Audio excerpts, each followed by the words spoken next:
So welcome to another Ask Brian Boggs show. I have a guest for the first time with me on the show, Jon Binzen.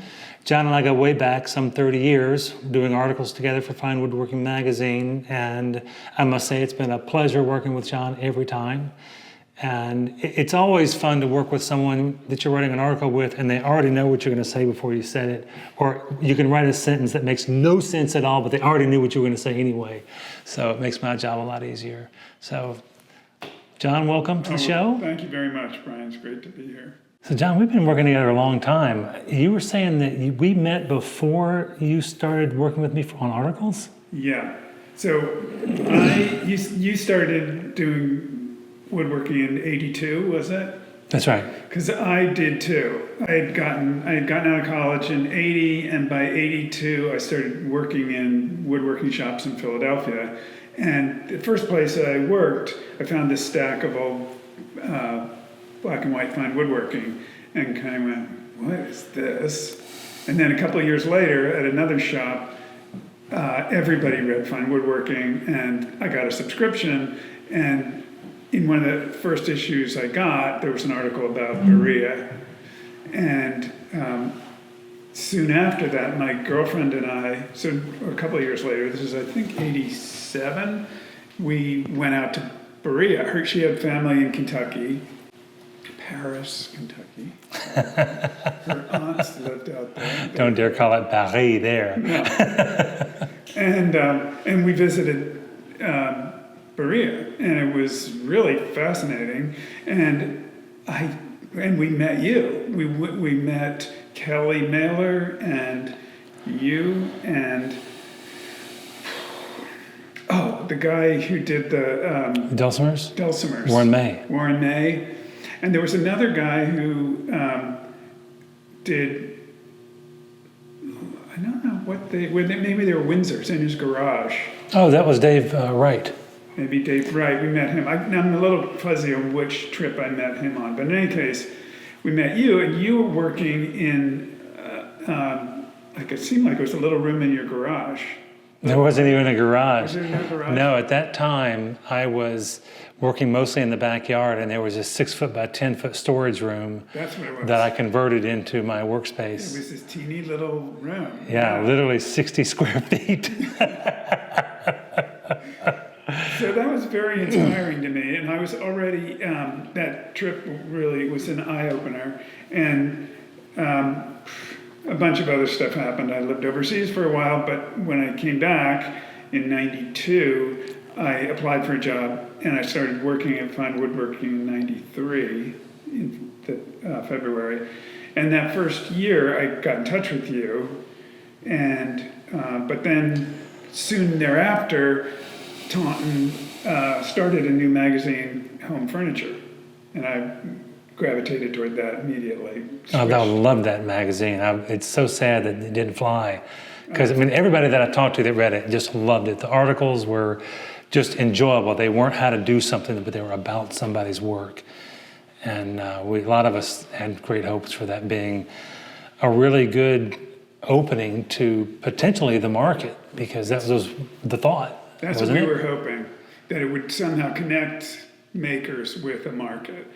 We need that now so bad. Yeah. And Wine Spectator does that for winemakers. You got Cigar Aficionado and other trades have their magazines. Certainly Fly Fishing has its magazines. It's interesting. I was just reading about wine publications, and it's incredible the kind of reach they've got. Millions of readers. Well, the kind of impact they've had. Yeah. You talk to the average person at a fine restaurant, and they can tell you a lot about wines.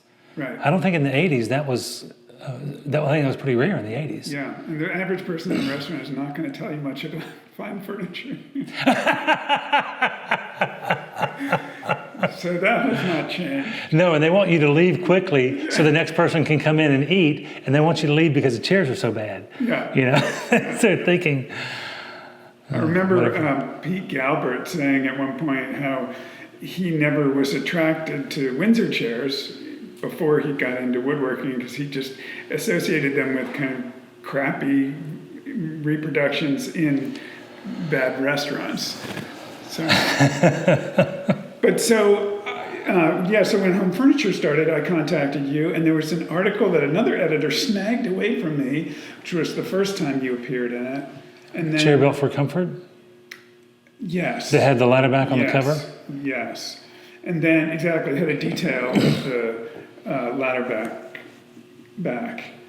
And so I was determined that that wasn't going to be the end of the story. And a couple of years later, we did that. Evolution of a Chair? Yeah, Evolution of a Chair with you. And That was one of my favorite articles. well, mine too. And your chair was really had a huge impact on me. The way you worked on it, right from that first visit in '87 or whatever that was, and you described how you were working on that chair. Then when I came back and worked with you on an article, almost 10 years later, you were still so deeply working that thing.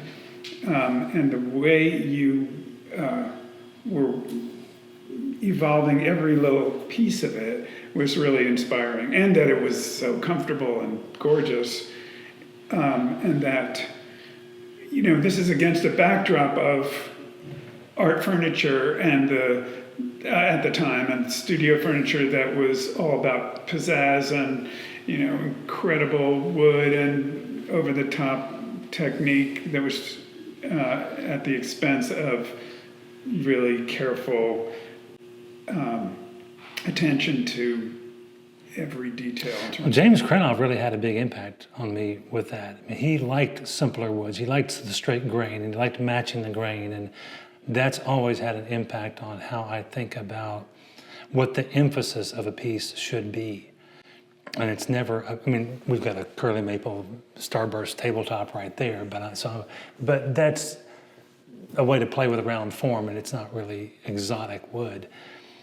But it's been interesting to, in thinking about sitting here with you and then thinking about the impact that Fine Woodworking Magazine has had on me, and remembering the first time I encountered the magazine itself was at a party at a friend's house, when the old black and white versions of it were spread out all over this table, and I took leave of the party and just started looking at the magazines. But the first time I encountered anyone from Taunton was when Jim Cummins was in Berea doing that article. I had made about 6 chairs, but I happened to be Rude Osolnik's tenant and lived right across the street from Rude Osolnik. And for those of you who don't know who Rude Osolnik is, he passed away, I guess, in the 90s. He was a very renowned wood turner, and any wood turner would know who he is, and he's got, I think the Osolnik gouge is still being sold that he designed. But anyway, he was, for a budding woodworker, he was a pretty incredible landlord to have, and very understanding, if we couldn't pay rent one month. But anyway, he was being interviewed by Jim Cummins for that piece on Berea woodworkers. And Rudy said, well, Jim, come on over here and meet my tenant. He's making a chair, I think, now. And Rudy didn't give me any warning. He says, Brian, Jim Cummins and I are coming over right now. Is that all right? Sure, whatever. And I can still see that picture of you from that article. Was that taken by Jim? Yeah. Yeah, Jim, who's like, what, 6'10", You're standing there. You're sure. So, yeah. And so I didn't have any notice. It was just the chair that happened to be there. It was chair number 6, I think. And even then, I thought, it was just coming over for curiosity. And he asked if I minded if he takes a picture of that chair. And he did, and that's what went into the magazine. And one of the things that was even more impactful of that particular visit is he knew John Alexander personally. John Alexander, who wrote the book I learned from, and encouraged me to connect with John. Because I was telling Jim, the book taught me what I know now, but I have a lot of questions. There's still a lot more to know. And he said, well, just call John. He's just a regular guy. He's a lawyer, but he'll be happy to talk to you. And so I did. And John and I became friends until he passed away last year, 2 years ago.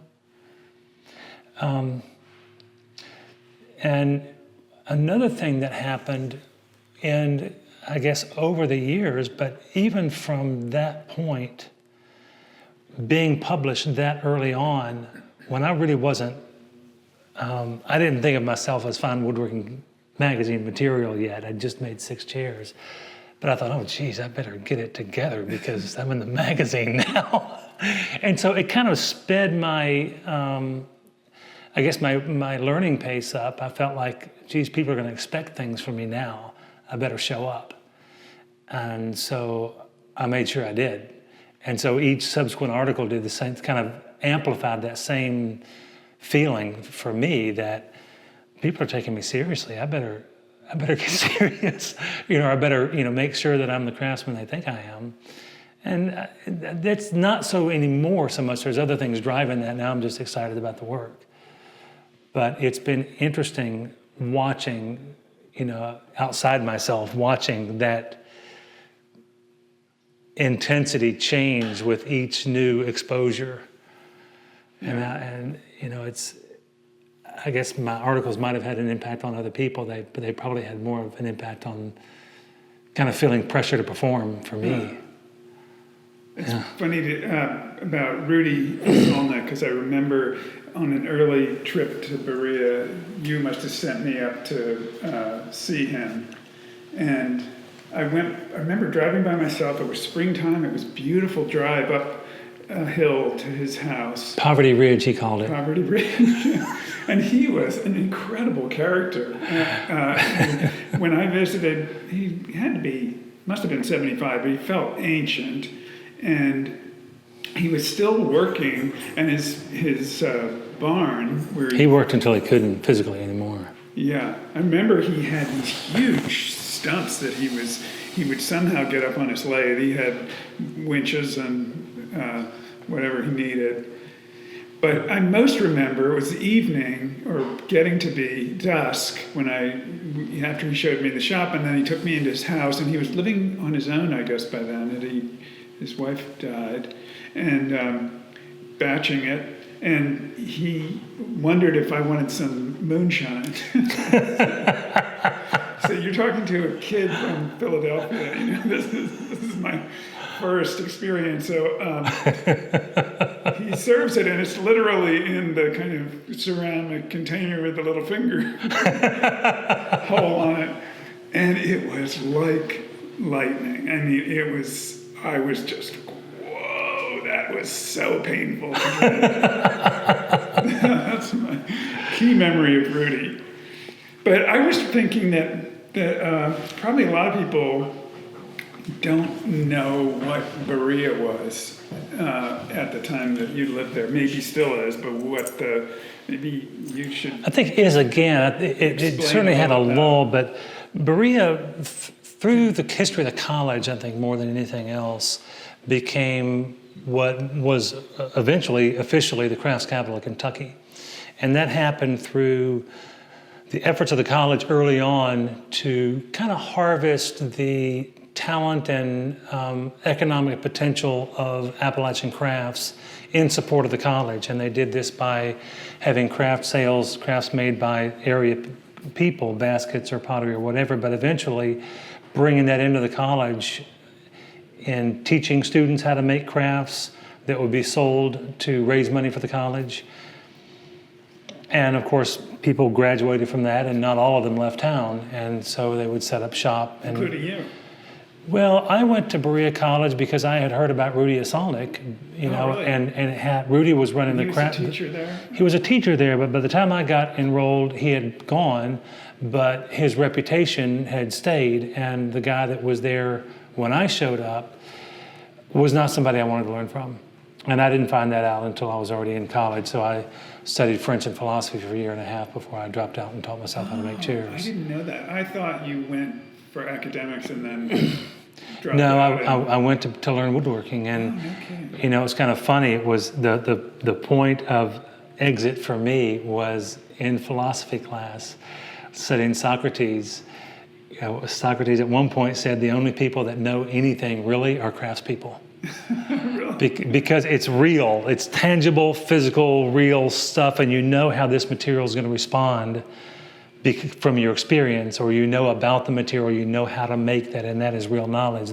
So much else is just like philosophy, or it's kind of esoteric stuff that we can talk about, but You can argue all day long about whether the validity of that, but I thought, well, forget this. I'm going to go teach myself craft. And so at the end of that semester, I dropped out. Huh. Well, and so when I visited, it's a small town, but there were, I don't know how many dozen craftspeople working there. There were more than 24 in the mid-'80s.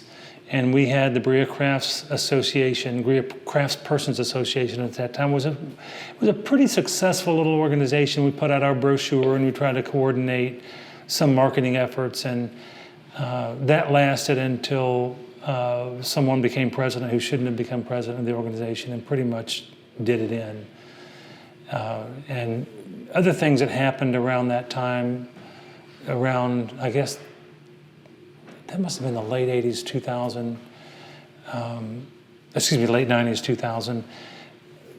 There was kind of an exodus of woodworkers from Berea, not because they were leaving Berea because they were sick of Berea, but either retiring, not doing well enough in business and burning out, passing away like Rude Osolnik, and there was another turner there whose wife shot him, and that was the end of that. No, it's a tough one, but that was a tough one for the community, actually. Abe Harper. Wow. But then it was down to Warren May, Kelly Mehler, Doug Haley, and myself. And so there was just not the momentum in town that there was before. The association was not working like it had. And the magic just wasn't there for me. And in recent visits, it sounded like it's growing again, and the people that I've talked to in crafts are excited again. So hopefully it's back and back to stay. But there's a long enough history there and enough momentum currently that I think it will stay a crafts center of some sort. And having the big artisan center there is a big help. And people were selling, everybody was, right from the beginning though, everybody, and maybe this is just always going to be the way, everybody's struggling for a way to make a living at it. That's been a kind of constant, I'd say, throughout, but things have certainly changed in other ways. And people were selling through galleries and also craft fairs in the 80s. By the end of the 80s, things have really started to, even though I'd say there was spillover into the 90s, like through the mid-90s, there was a lot of attention paid to studio furniture, but people were struggling more to sell it. And by the late 90s, I got the impression that everybody started feeling like maybe this is going to end, that, this was a style like Chippendale, or as you look at the furniture styles of the past, they've got a relatively definitive beginning and end, and that's it. And then you move on to something else, and maybe craft furniture or studio furniture is something like that, even though stylistically it's not as cohesive. It's not cohesive, but maybe the whole idea that you make this stuff in a certain way does kind of give it a coherence, and that it's just going to end. And by 2000, I was hearing that from a number of people.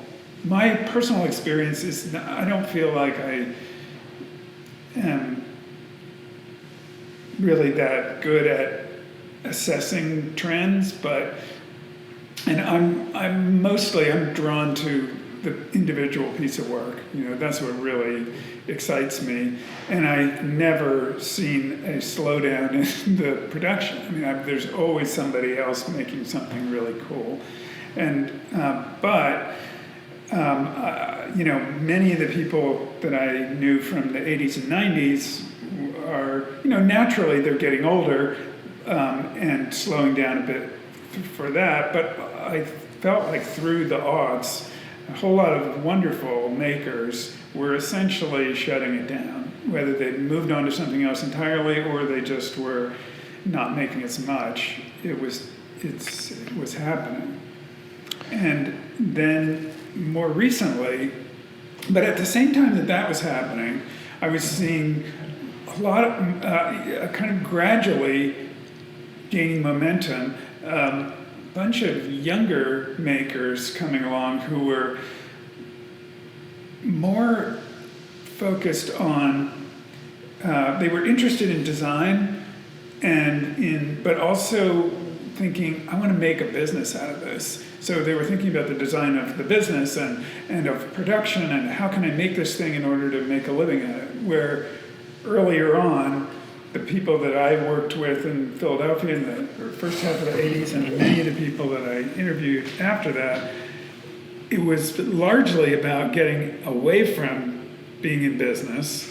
That, reasons that brought them to woodworking in the first place was, I don't want to go to law school and I don't want to be in business. And it was about self-expression in paramount, was the paramount thing. So you would see a lot of pieces that were extraordinary and you just looked at them and went, there's no way you're ever going to get paid 50 cents an hour for making that. It's so much work. And I was starting to see by, 10, 15 years ago, more people saying, I'm going to figure out a way to make this work financially. Well, there's some interesting things going on now, which are kind of colliding with the history, the trajectory that you've been talking about. And one is that furniture manufacturing in this country, having been mostly shipped to China and other countries that can work cheaper than we do, there's a return of furniture manufacturing now, going on now, but not at the scale that we had, but a lot of different smaller shops. And another thing that's happening at the same time is computer numerical control technology is getting better and cheaper, and the machines are getting smaller or designed for smaller shops because that's the American market now. Mm-hmm. And not necessarily the one-person shop, but the four-person shop, and sometimes smaller, so that that technology is within reach. So that's going to change and is changing the economy of production on the smaller scale. In the 70s, that kind of deal was just not really thinkable that you could have that technology in your shop. And we're still talking 40, 50,000 for a serious industrial machine, but ShopBot's making some machines for a lot less than that. So what that does is it changes the game. From Krenov's approach, you had to spend a decade learning how to work by hand with precision. Well, now you don't. You need to learn how to program a computer, and so you can have the fun of design without the rigor of technique. Right. And that's been, I think, the demise of the craft for a while. Is it's just so hard to learn all the stuff, and so young people weren't coming in. Yeah. Now you can just learn how to run a computer, basically learn how to draw on the computer, and you can make things. And hopefully, some of them will actually learn about the material they're working with.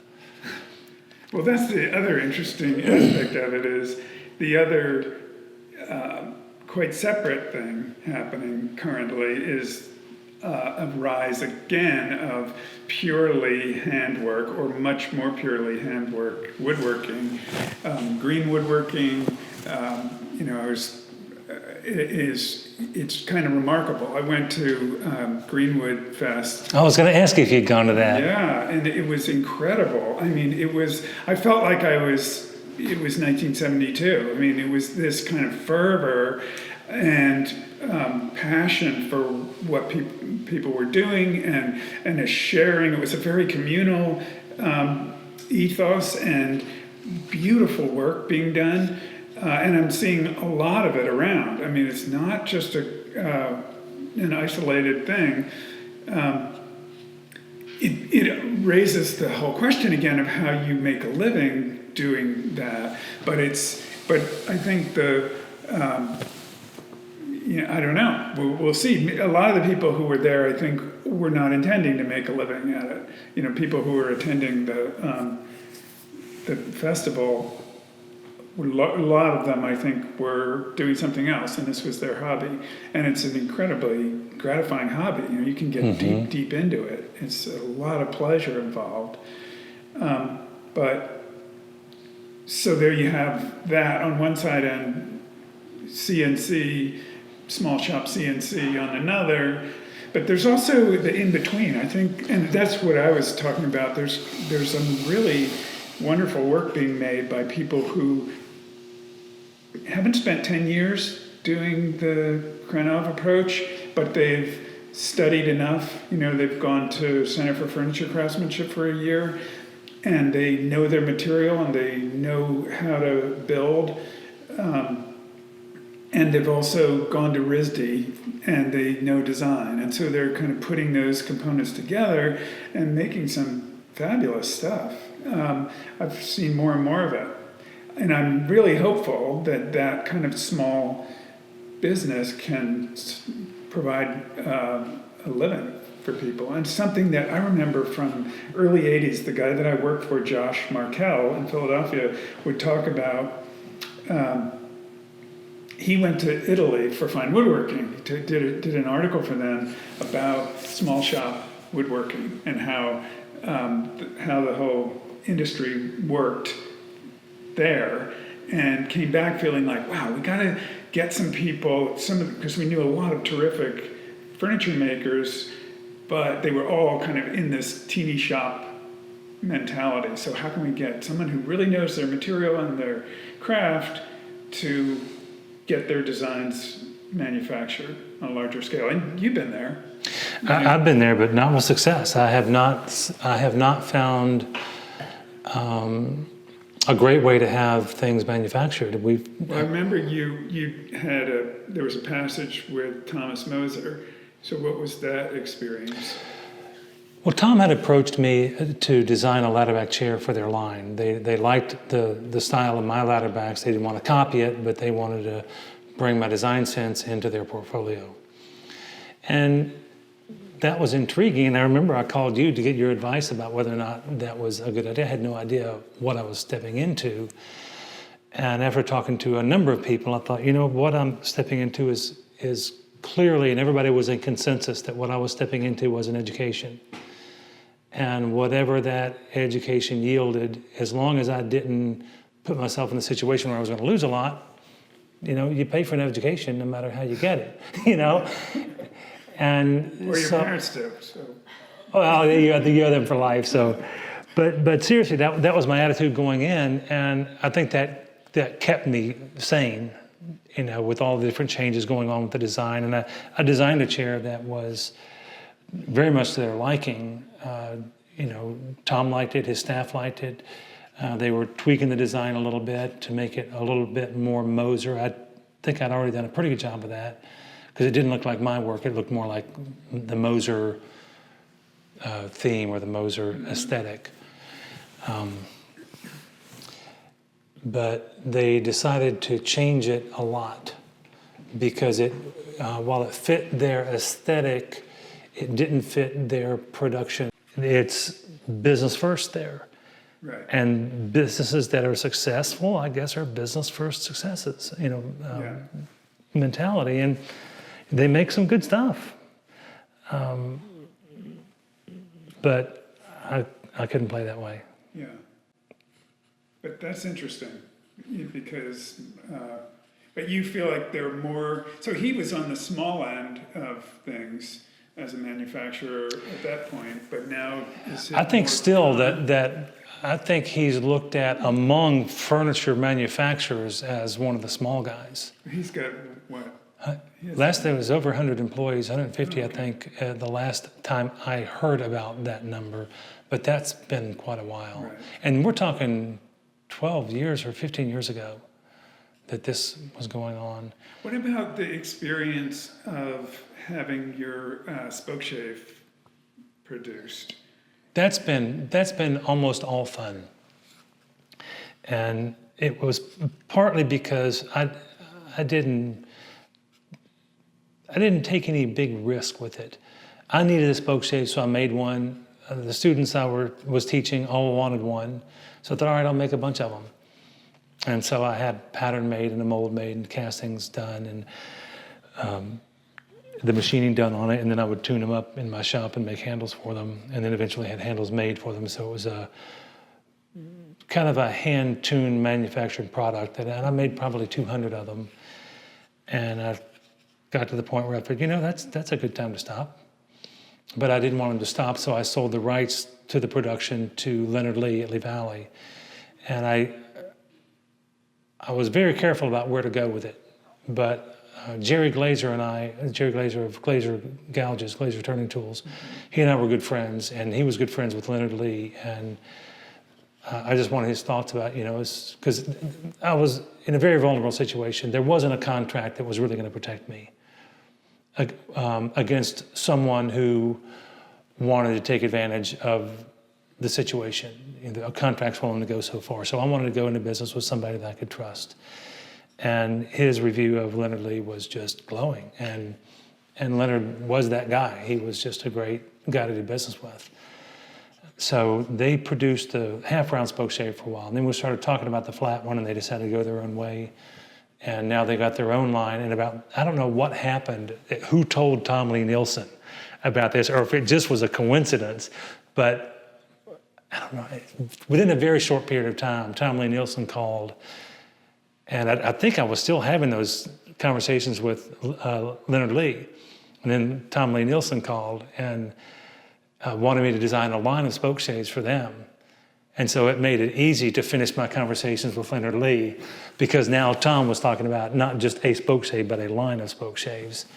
And there's more to come with that. But Tom could not be better to do business with. He's just been fantastic.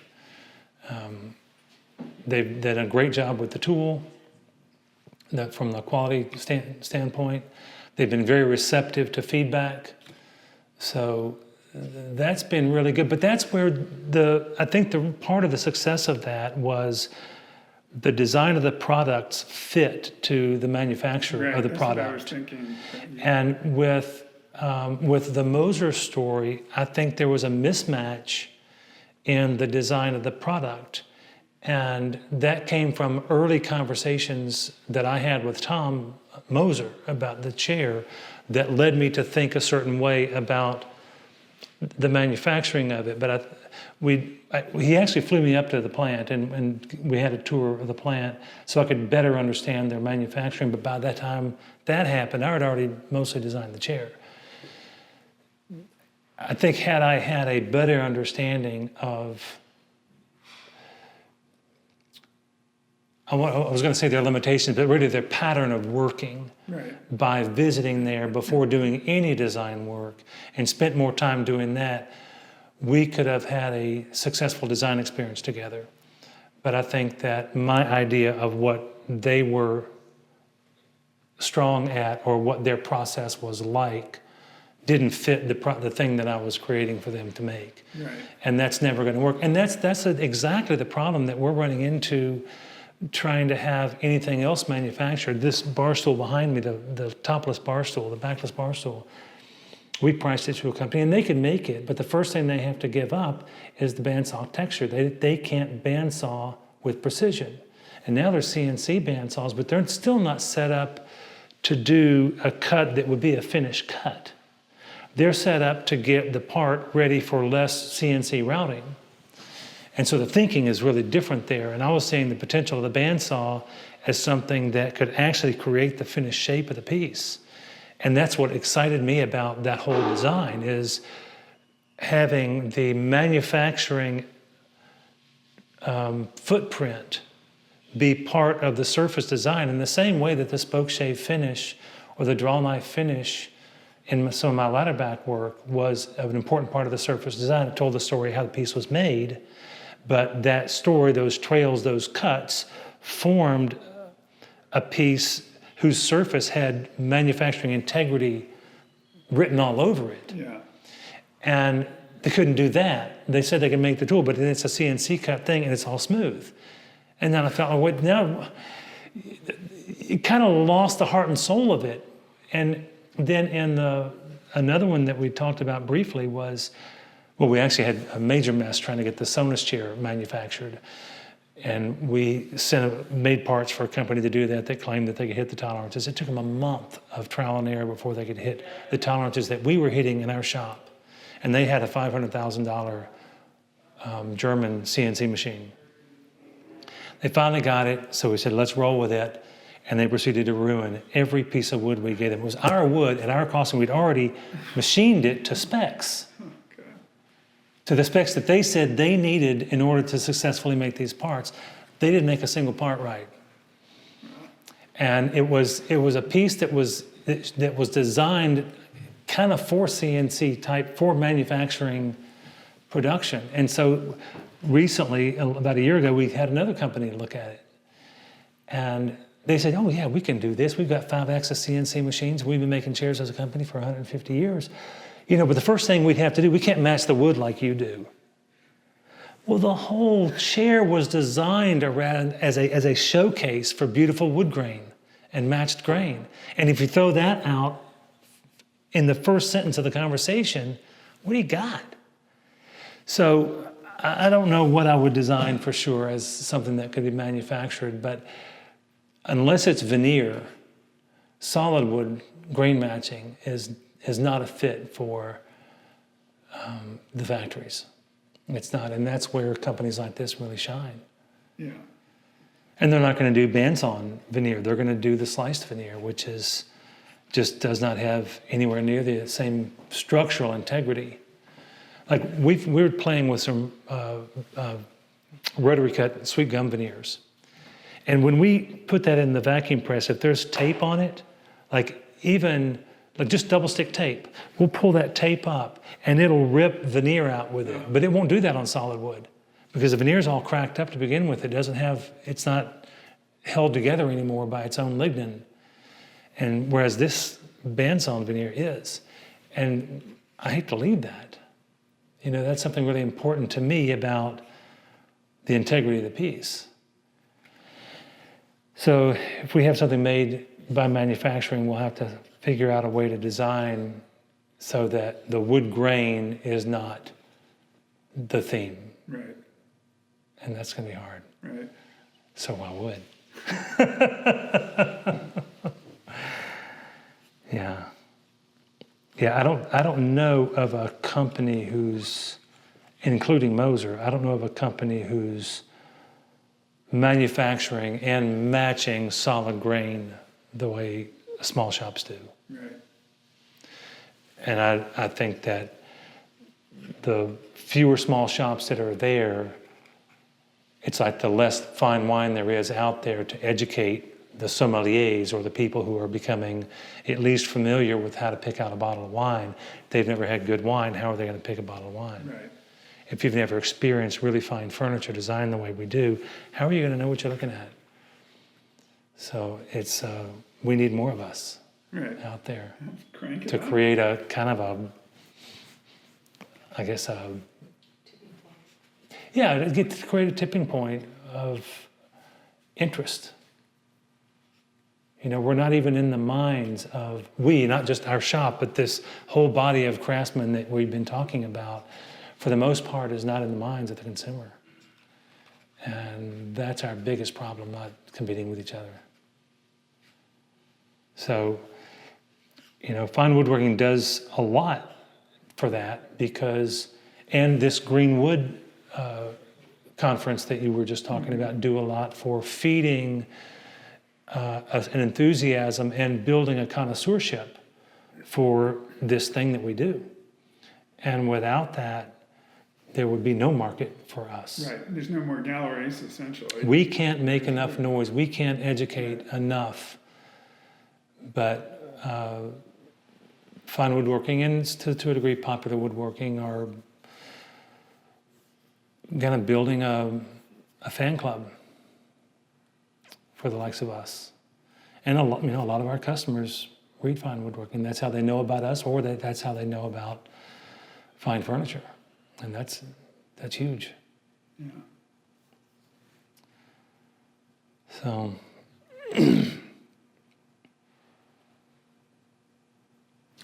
where else do we What's go? the future? What's the future? yeah. So looking What ahead and seeing some of these young people coming on now and thinking about what you've seen in 30 years, what's your best hope for the next 20 years? Or 50. You know, it's hard to think about 50 years now, but Yeah, I'll do 20.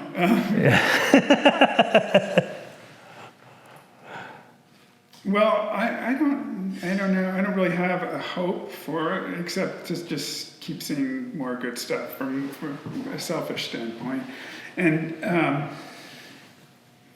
you know, with all the changes we're talking about, flowing through it all is like, for me, it's the passion of the person, whether they're doing everything by hand or they're using all machines or they're in the Crenovian camp or the Tay Frid or the Thomas Moser. It's the designer and maker who's really passionate about what he or she's doing that that will attract my attention anyway, you know, and successfully showing that in their work. One thing that that's kind of interesting to me is that there seems to be a bit of a rise in the number of women in the field. All throughout my time at Fine Woodworking and Home Furniture, et cetera, and even before when I was working in the field, it was pretty much all men. And unfortunate, but just was the way it was. And I always felt bad as an editor that I didn't present more work by women, but it just wasn't there. At least I wasn't finding it. And in recent years, I'm seeing more and more and more, and it's really marked. I mean, there's some wonderful work being done by women makers now, and a lot of it. So that's an encouraging thing to me. well, you were talking about passion for the work, and I think that that's probably the most important ingredient in everything that we do. Not just in the furniture that we make, but the way that we relate to our clients, and then the way they relate to the furniture after they have it in their home. And I think when that's alive in the makers, it becomes alive in the work, and it transfers to everybody that experiences the work. That's what keeps it worth doing, regardless of what styles or how it's made or what the material is. That relationship with the client and their relationship with the work and the maker change their experience of living in their home with that kind of furniture. Yeah. You know, it just brings an aliveness to an interior that isn't going to be there if it's all just, you know, colonial factory-made stuff that you don't feel a relationship to. Right, and it kind of relates to the approach the maker takes. That there's something to me in the furniture that I find most compelling is made to invite use, and so something can be beautifully designed, but if it's a bit standoffish, it doesn't make the cut for me. And I remember going to Wart Escher's house in Pennsylvania, which is where I really had my awakening about furniture making. Oh, we went there together. Yeah, we did. And as a boy, my mom took me there, and I remember just going, wow, everything in this place is made specifically to be used, to be touched, to be appreciated visually for sure. I mean, he was an extraordinary, and aesthetically, just visual aesthetics, but it was all thinking about you, you know, the drawers under the bed. You're like, yes, my drawers under my bed. But there was also a lot of, it's almost like animation to it. And it was just his personal quirkiness. Yeah, but it was alive in the work. So the coat pegs that are carved to resemble the people who worked on the house, and you know, and a lot of the aesthetic flourishes and tendencies are definitely very unusual and expressive of him. But I bring him up because I think it's that kind of, I think he had it in absolute spades, this intention to make something, even though he was kind of a cranky guy and apparently could really be hard to take, his work is so open to you. Everything, it's so wanting to be used and touched. And whatever the approach, whether, as we were saying, CNC or green wood or anything in between, if the user is foremost in the mind of the maker, that's a good start. Well, it has to do with that relationship, and I think that takes it away from the materialism of the object, and it's that transfer of human touch, the transfer of human inspiration, creativity, passion, and love of the craft, and this is just then a vehicle for that. It happens to work as a table, because my cup has stayed right where I wanted it to the whole time.